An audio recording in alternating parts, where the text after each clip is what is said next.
ካልኣይ መጻረይ ውድድር ከዋኽብቲ ድራማ ኣብ ጀርመን ኣብ ቀዳማይ መጻረይ ውድድር ማናሃይም መሳጢ ኣቀራርባ ካብ ሓድ ዘይሰናነፍ ተወዳዳሪ ብቕዓት ካብ 50 ተወዳደርቲ ዝወፁ 20 ከዋኽብቲ ኣብ ዳርምሽታት ንጀርመን ወኪሎም ኣብ ውድድር ከዋኽብቲ ድራማ ኤውሮጳ ዝወዳደሩ 3 ምሩጻት ከተውፅያ ዲያኑ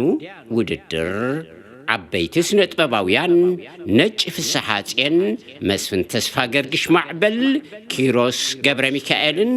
ካልኦትን ኣብዚ ውድድር እዚ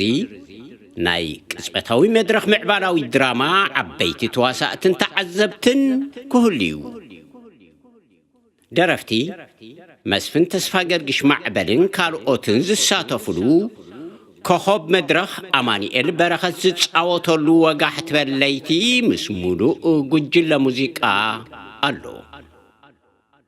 ሃዋህው ሰላም ንነባሪ ምዕባለ ብምባል ባህላዊ ማሕበር ኤርትራውያን ዳርምሽታትን ከባቢኣን ምስ ህዝቢ ዳርምሽታት ብሓባር ከእንግዱናዮም ቀዳም 18 ነሓሴ ካብ ሰዓት 4 ድሕሪ ቀትሪ ጀሚሩ ማዕጾ ኣዳራሽና ክፉት እዩ ዳርምሽታት ኖርድ ባንሆፍ